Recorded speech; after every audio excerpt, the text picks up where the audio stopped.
why am I here? Why I'm in this world? I almost feel like I was looking for a reason to die. You guys have sold over 30 million records. Yoshiki is a musical idol.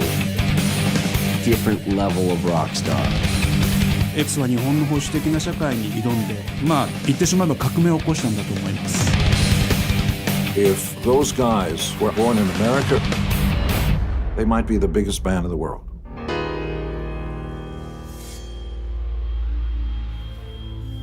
After my father died, my mother bought me a drum set. And instead of breaking things, I started banging drums.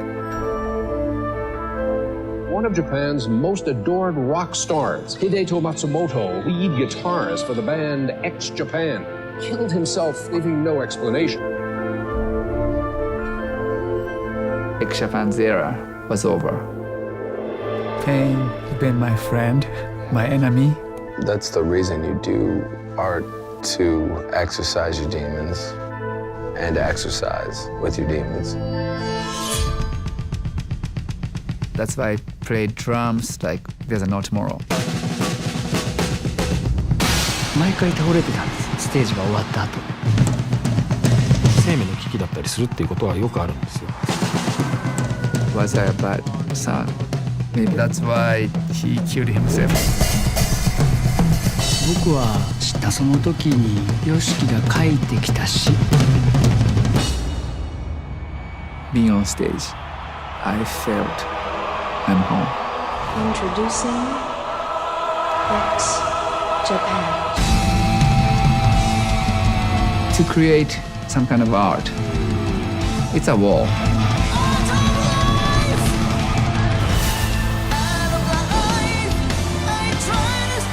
Swan sings only one time before they die.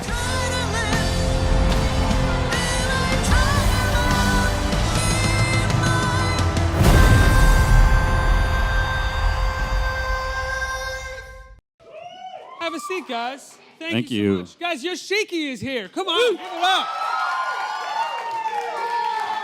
Man, the man is a legend.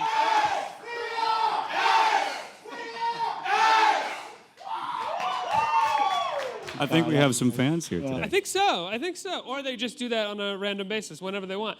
Congratulations I like that on the shirt. film, guys. It's such a beautiful film, and it's such a different... There's a lot of music documentaries out there, but I feel like this is such a different one because most music documentaries showcase the excess and the celebrations of being a famous rock band. This is all about pain, and the pain it takes to maintain something like X and the music.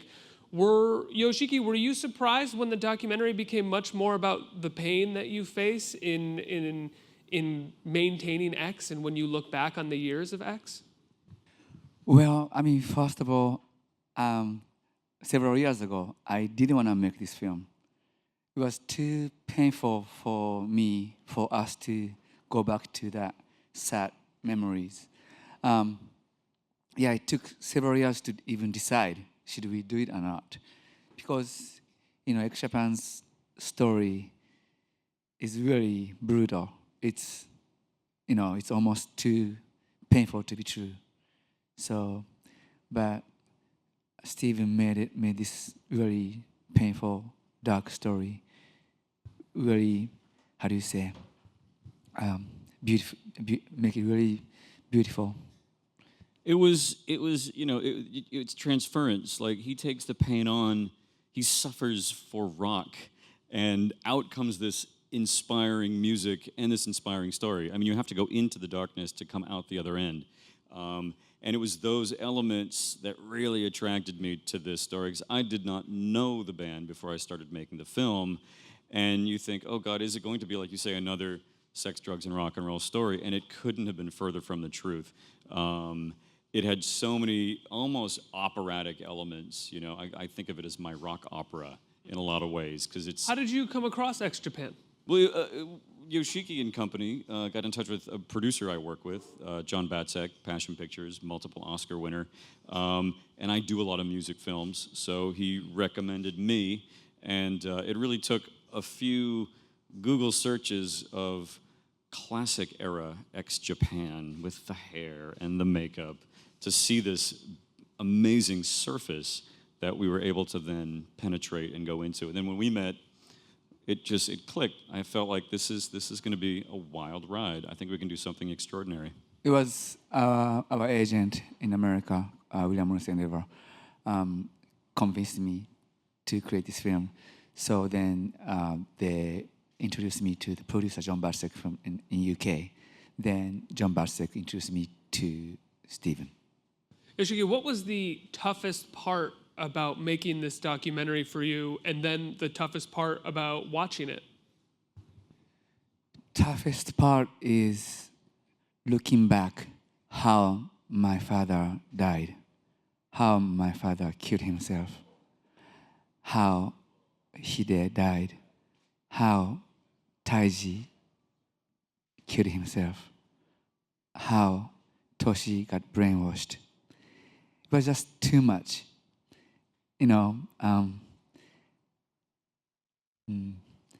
Even now, just talking about it makes me cry, But it was also a therapeutic process as well. There's something I didn't want to touch, but not even touching. We just jump into that kind of like sea, ocean of the memories. Because normally you would go to music to kind of heal your pain. Like I had to ask you questions, you had to answer me. There was no filter. Like I was making the film, but you had to just relive it. You know what I mean? Which I don't think you had done in a long time. Yes. So basically, I had been drowning in the ocean of blood, ocean of pain, ocean of depression. So, the color after this film, the red color is a little bit or gradually turned into blue. It's like, So this film was very, very important for me, for our band as well. It helped you release a lot of the feelings that you had. Yeah, I said it in the film, the pain will never go away completely, but try to find a way to coexist with the pain. There's incredible footage of this, of ex-Japan over the years. When you set out to make this documentary, Stephen, did you know what kind of story you wanted to tell from beginning to end, or was it constantly sort of exploratory for you the whole time? It was exploratory. You know the story. There's kind of an outline. You know the basic plot points. But what kind of film is it going to be? We had almost no pre-production. I think we met about a week later. I was side stage in Yokohama watching them warm up for MSG. It was my first direct experience with this band and the amazing fan base, thousands and thousands of people jumping and doing this simultaneously. It was incredible. So I'm really surprised no one did that immediately after you did that. I thought that was going to happen. The X-jumping. No, but we had practically no pre-production going in. We just started rolling on the rehearsals for Madison Square Garden. So it was a nice sort of immersion into this world. All of a sudden we were just jacked into this thing we had never experienced before. And we got to observe Yoshiki rehearsing, talking to the band. We got to see these shows. We got to meet the fans. So it was kind of nice because what happened was we kind of absorbed that vibe. And we kind of started to absorb their spirit. And then then that sort of started to direct us and go, okay, I think the film's going to feel a bit like this. Like you started to get a sense of the visual world and the emotional world. When did you latch onto a theme or capture the theme, like one of the major themes that you wanted to run through the film? Well, there's a lot of themes. I think, like you say, on the surface, pain, loss, death, and salvation. It's kind of written into the band's DNA already. But when you see how potent it is through talking to Yoshiki in interviews, there's 3 very important scenes in the film that kind of frame the narrative, and they're visits to graves, And at one point you said, let's go visit all these graveyards, and I thought, God, that's morbid. Like, have you ever seen anything like that in a documentary, like in a music film? But then you realize, no, this is important. It's about paying tribute. Like you said, it's about healing. It's about a reckoning with the past. So it emerges as you're shooting, and it's once you kind of get into the edit, you can really start building it together. These things kind of emerge. It's like the reason we finally decided to say yes to this film project, because our story is very painful, but somehow we came back, then played Madison Square Garden here in New York. So the reason we decided to create this film, the member and the agent, everybody, and Stephen. So this film can save some people's lives.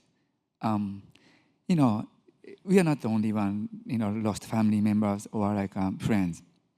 So yeah, this film can give people courage to keep on going.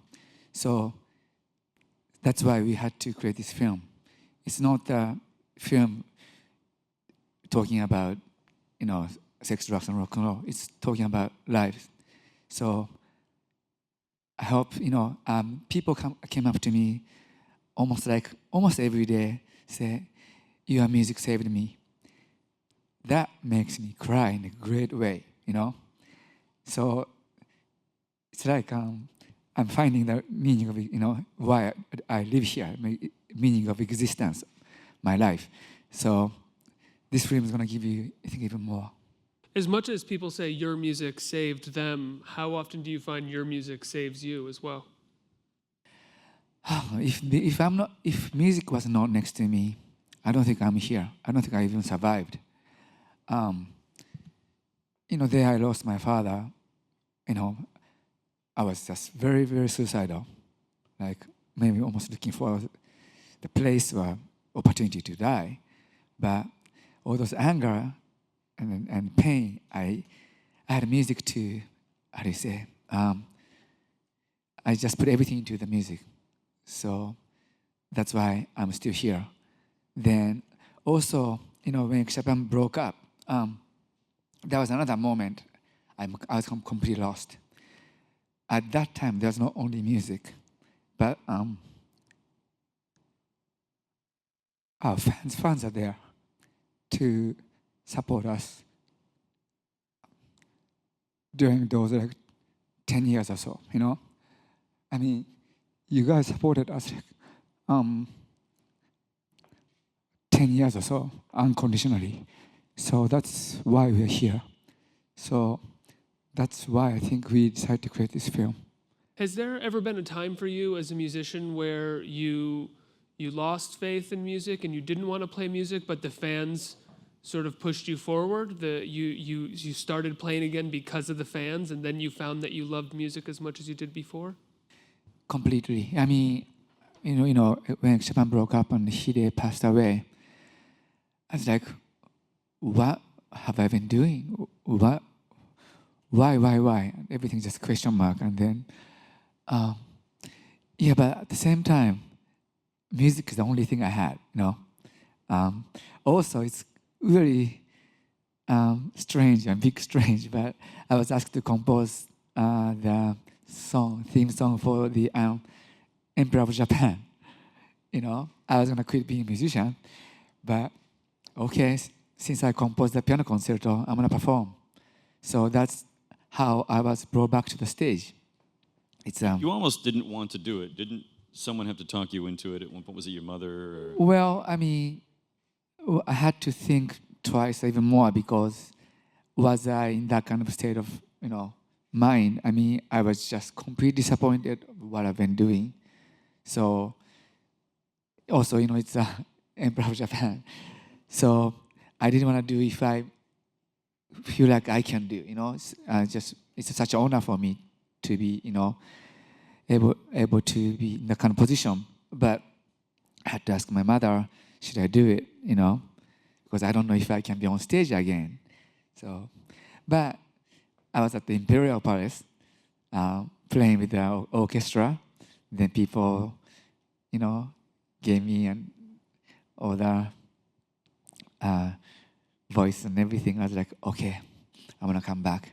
So And I love that part of the film because I've always personally saw a direct connection between kind of like Baroque classical music and thrash metal, as odd as that sounds. And that was something that I thought that you did as a filmmaker. You drew that line very clearly with Yoshiki. Was that something that surprised you? Was that he had a classical music background before he was really a part of this thrash metal band? Yeah, I mean, I read the bio, so, classical music and then drums and all that, but it took a while for it to really sink in and to see it kind of in action and to realize that this is a man who, like the great composers, hears it and then puts it all onto a score.